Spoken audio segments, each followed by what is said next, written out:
ये मैं मंत्री जी से जानना चाहता हूं, पूछना चाहता हूं, सारी बातों को आपने इनकार कर दिया,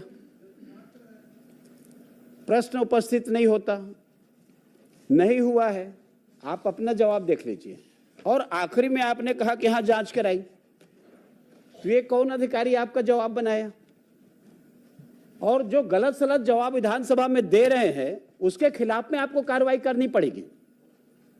आप अच्छे हैं मंत्री, ठीक है आप, लेकिन जो अधिकारी जो गलत सलत करा रहे हैं आपसे, उनके खिलाफ कार्रवाई करनी पड़ेगी। आप उसको पढ़िए आप खुद। जब सारी बातों का आपने इंकार कर लिया तो जांच को क्यों फिर स्वीकार कर लिए? इसका मतलब है शुरू में लाइन में आपको स्वीकार करना चाहिए। तो क्या उन खिलाफ, उस अधिकारी के खिलाफ में कार्रवाई करेंगे आप, और जो वहां गड़बड़ियां है उनके खिलाफ में कार्रवाई करेंगे? आप जितनी बात कर रहे हैं उसको मैंने पहले ही उसका समाधान बता दिया, प्रक्रिया में आएंगे आगे उसको देखेंगे।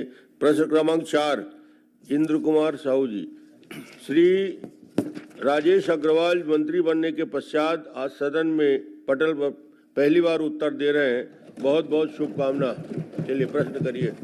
माननीय अध्यक्ष महोदय जी, मेरे द्वारा पूछे गए प्रश्न के जवाब में माननीय मंत्री जी द्वारा वर्ष 2022 से 24 के मध्य रायपुर जिला अंतर्गत ट्रस्टों की संपत्ति के अवैध विक्रय की 10 शिकायतों के प्राप्त होने की बात स्वीकार की गई है।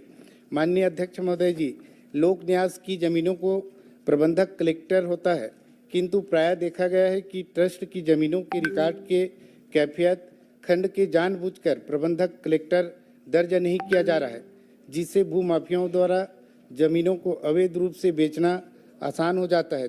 साथ ही प्रायः यह देखा गया है कि जिला के कलेक्टर व एसडीएम तथा पंजीयक लोक न्यास द्वारा ट्रस्टों की वार्षिक ऑडिट कराने में लापरवाही के कारण जमीनों तथा धन कोष व निधि में अनियमितता व भ्रष्टाचार पकड़ में नहीं आते, जबकि जिले अंतर्गत सभी ट्रस्टों का प्रतिवर्ष ऑडिट कराया जाना कलेक्टर की जिम्मेदारी होती है।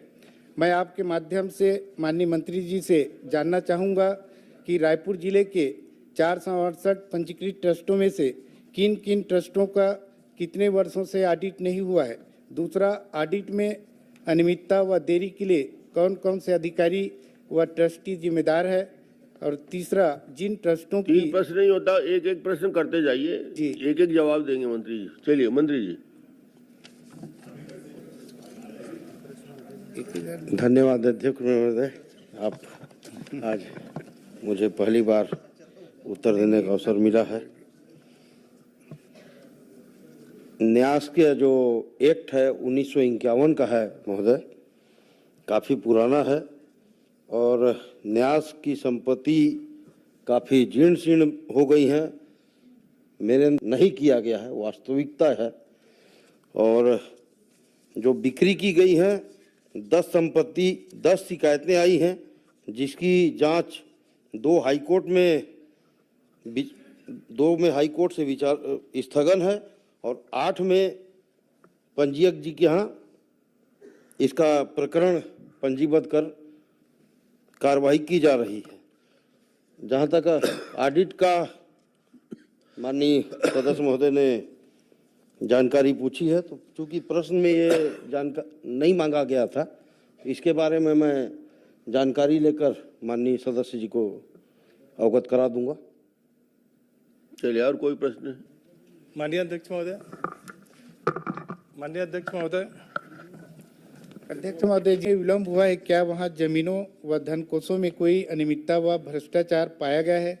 माननीय मंत्री जी, मैं मंदिरों तथा धार्मिक न्यास की जमीनों तथा धन कोषों को संरक्षित करने के लिए सचिव स्तरीय जांच समिति गठित कराकर यह जांच कराएंगे क्या?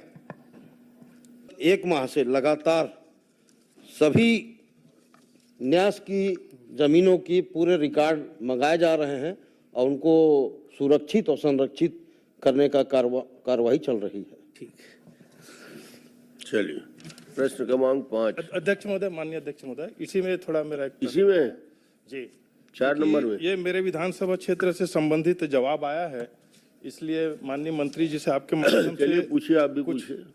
जानकारी